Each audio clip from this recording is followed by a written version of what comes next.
வருத்தங்கள் பசி தாகம் வந்தால் எங்கள் விசுவாச கேடயத்தை ஒரு நாளும் விடமாற்றோம் ஆண்டவரே. நம்பினவர்கள் எங்களை நட்டாற்றில கைவிட்டு போனால் எங்களை காப்பாற்ற நீர் உண்டு, நீர் வருவீர் ஆண்டவரே. ஓ ஹல்லேலூயா.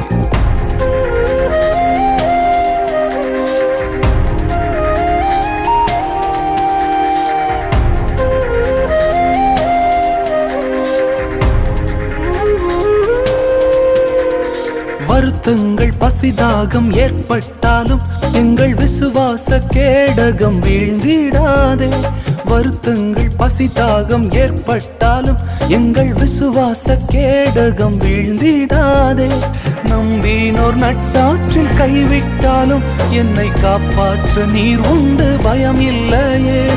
நம்பினோர் நட்டாற்றில் கைவிட்டாலும் என்னை காப்பாற்ற நீர் உண்டு, பயம் இல்லையே. உந்தன் கிருபைகள்